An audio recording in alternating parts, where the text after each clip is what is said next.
ஒரு காலத்துல ஒரு செம்பரியாடு தன்னோட 4 குட்டிகளோட காட்டுக்கு அருகில வாழ்ந்து வந்துச்சான். ஒவ்வொரு நாளும் தன்னோட குட்டிகளோட காட்டுல போய் விளையாடுறத வழக்கமா வச்சிருந்துச்சான். குட்டிகள் காட்டுல விளையாடி கொண்டு இருக்கும்போது அங்க வந்த நரி அந்த குட்டிகள் விளையாடுறத கவனிக்க ஆரம்பிச்சிருக்கு. ஆஹா, 4 குட்டி கிடைச்சிருக்கு. நம்ம வாரம் ஒண்ணு சாப்பிட்டுக்கலாம். அந்த குட்டிங்களோட வீடு எங்க இருக்குன்னு நம்ம கண்டுபிடிப்போம். அப்படி யோசிச்ச அந்த நரி அந்த காட்டுக்கு அந்த குட்டிகள் வரும்போதெல்லாம் பின்தொடர ஆரம்பிச்சிருக்கு. இத ஒரு நாள் அந்த தாயாடு சரியா கவனிச்சிருக்கு. இனிமேல் தன்னோட குட்டிகளை ரொம்ப கவனமா பாத்துக்கணும்ன்ற எண்ணத்துல உறுதியா இருந்துச்சு. ஒரு முறை காட்டுக்கு தாயாடு தனியா போகும்போது தன்னோட குட்டிகள்கிட்ட அறிவுரை கூறுச்சு. என்னோட குட்டிகளா, நான் காட்டுக்கு போயிட்டு வரேன்.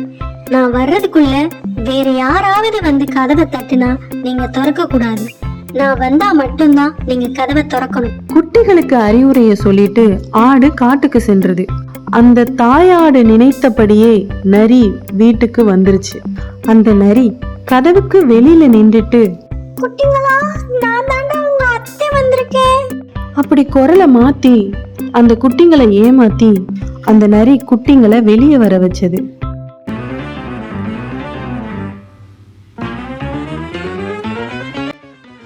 ஆட்டுக்குட்டிகள் ஒவ்வொன்னா வெளியே வரவும் அந்த நரி வேகமா பாஞ்சு போய் அதை பிடிக்க போச்சு.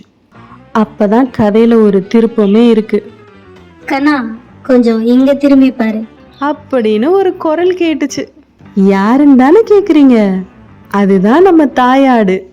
தாயாடு தன்னோட கோபமான பார்வையில நரியை பார்த்தது.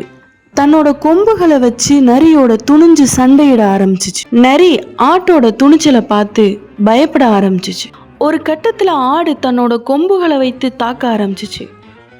நரிக்கு உடம்பெல்லாம் காயமாயி இங்க இருந்து தப்பிச்சு ஓடணும்னு நினைச்சிச்சு. துணிச்சலான ஆட்டுட்ட இருந்து தன்னோட உயிரை காப்பாத்திக்கணும்னு காட்டை நோக்கி ஓட ஆரம்பிச்சிருச்சு. அம்மா கிட்ட மன்னிப்பு கேட்டு குட்டிங்களும் தாயும் ரொம்ப சந்தோஷமா இருந்தாங்க. ஓகே குட்டீஸ், இந்த கதையிலிருந்து நம்ம என்னெல்லாம் தெரிஞ்சுக்கிட்டோம்னு பார்க்கலாமா? பெரியவர்கள் சொல்வதை கேட்பது எவ்வளவு முக்கியம்ன்றத நம்ம தெரிஞ்சுக்கிட்டோம். ஒரு தாயின் அன்பும் தைரியமும் எவ்வளவு வலிமையானதுன்றதையும் நம்ம தெரிஞ்சுக்கிட்டோம். அது மட்டுமா, தெரியாதவர்களை நாம் எளிமையாக நம்பக்கூடாது அப்படின்றதையும் இந்த கதை மூலியமா நம்ம தெரிஞ்சுக்கிட்டோம். ஓகே குட்டீஸ், அருமையான கதையோட அடுத்த காணொளியில சந்திப்போம். மறக்காம டிவி தமிழை சப்ஸ்கிரைப் பண்ணுங்க.